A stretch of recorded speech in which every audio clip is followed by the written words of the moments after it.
నింపేందుకు భరోసా యాత్ర చేపట్టినట్లు TTDP working president Revanth Reddy స్పష్టం చేశారు. వరంగల్ ఎనుమామల మార్కెట్ను పరిశీలించిన ఆయన గిట్టుబాటు ధర వివరాలు అడిగి తెలుసుకున్నారు. రైతు సమస్యలపై ప్రభుత్వం మెడలు వంచి రైతులకు న్యాయం చేస్తామన్న రేవంత్ రెడ్డితో మా ప్రతినిధి బాలకుమార్ ఫేస్ టు ఫేస్. రైతులు పండించిన పంటకు గిట్టుబాటు ధర కల్పించాలని డిమాండ్ చేస్తూ తెలంగాణ తెలుగుదేశం బృందం ఎనుమావుల మార్కెట్లో సందర్శించింది. కంది మిర్చి రైతుల కష్టాలను రేవంత్ రెడ్డి స్వయంగా తెలుసుకున్నారు. మిర్చి ధరలు పతనమవుతున్న తీరుపై అసెంబ్లీలో పోరాడతానని కూడా ప్రకటించారు. ప్రస్తుతం ఎనుమావుల మార్కెట్ నుంచి కలెక్టరేట్ వరకు టీడీపీ నేతల బృందం పాదయాత్ర చేస్తున్నారు. ప్రస్తుతం మనతో TDP working president Revanth Reddy ఉన్నారు. చెప్పండి, ప్రధానంగా ఎనుమావుల మార్కెట్ సందర్శించారు, ఎటువంటి సమస్యలు గుర్తించారు? ప్రధానంగా రైతులు, మిర్చి రైతులు కానీ కందులు పండించిన వాళ్ళు కానీ పోయిన సంవత్సరం మిర్చి 12,000 అమ్ముడుపోతే ఈసారి 6,000 కూడా ధర చెల్లించడం లేదని, పోయిన సంవత్సరం 10,000 అమ్ముడుపోయిన కందులు ఈసారి 5,000 కూడా రావడం లేదని, అంటే పెట్టిన పెట్టుబడి కూడా మాకు రావడం లేదు, ప్రభుత్వం పట్టించుకోవడం లేదు, ప్రభుత్వం తరఫున ఎవరు మాట్లాడడం లేదు, ఆత్మహత్యలు తప్ప మాకు ఇంకో మార్గమే లేదని రైతులు చెప్తున్నారు.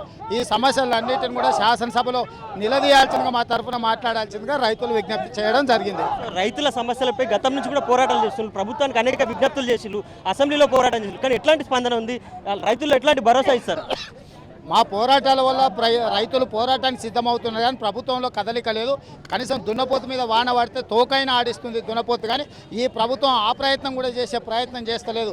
ముఖ్యమంత్రి గారికి తీర్థయాత్రలు తిరిగే తీరిక ఉన్నది, కానీ మార్కెట్ యార్డ్లకు వచ్చే సమయం లేదు. ఈరోజు మామ అల్లులు కలిసి ప్రజల్ని మభ్యపెట్టి ఆర్భాట ప్రకటనలు చేస్తున్నారు. 3Dలలో బొమ్మలు గీసి కంప్యూటర్లలో, టీవీలలో చూపించి, పేపర్లలో ప్రచురించి ప్రజల్ని మభ్యపెట్టే ప్రయత్నం చేస్తున్నారు తప్ప జనరంజకమైన పాలన అందించే ప్రయత్నం చేస్తలేరు.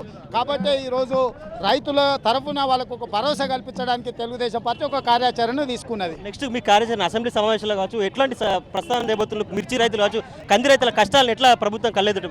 అంటే మిర్చి, కందులు, సోయాబీన్, అదేవిధంగా పసుపు, అన్ని రకాల పప్పు ధాన్యాలను, అన్ని రకాల పంటలకు గిట్టుబాటు ధర ఇచ్చే విధంగా అన్ని రాజకీయ పార్టీలను కూడగట్టుకుంటాం. రైతు కూలీ సంఘాలను, అదేవిధంగా విద్యార్థి సంఘాలను, అదేవిధంగా ఉన్న మిగతా రాజకీయ పక్షాలన్నింటినీ కూడా కూడగట్టుకొని ఒక వేదిక తయారు చేసి ఈ ప్రభుత్వం మీద ఒత్తిడి తీసుకొచ్చి సమస్యలకు ఒక పరిష్కారం చూపించే ప్రయత్నం తెలుగుదేశం పార్టీ చేస్తుంది. అంటే ముఖ్యమంత్రి నిన్న తిరుమల పర్యటన మీద ఘాటైన విమర్శలు చేస్తున్నారు. సో ఏం చెప్పాల్సుకున్నారు తిరుమల పర్యటన మీద? అంటే ముఖ్యమంత్రి గారు చేసిన పాపాలు గడుకోవడానికి తిరుమల పోయినట్టుంది తప్ప నిజంగానే ఆయన ప్రజలకు ఏదైనా మేలు చేయదలుచుకుంటే ఎనుమాంల మార్కెట్కి వచ్చి ఉండేవాడు.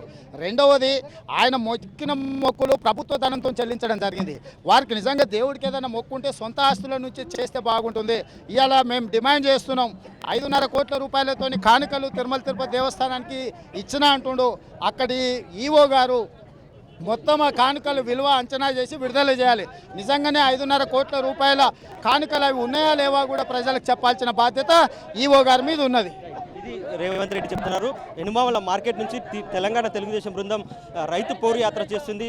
పాదయాత్ర కూడా ప్రారంభమైంది. కలెక్టరేట్ వరకు పాదయాత్ర కొనసాగుతుంది. ఖచ్చితంగా రాబోయే అసెంబ్లీ సమావేశాల్లో ప్రభుత్వం మెడలు వంచి రైతులకు న్యాయం జరిగేలా చూస్తామని చెప్తున్నారు. కెమెరామెన్ సదానందతో బాలకుమార్, HM TV, వరంగల్.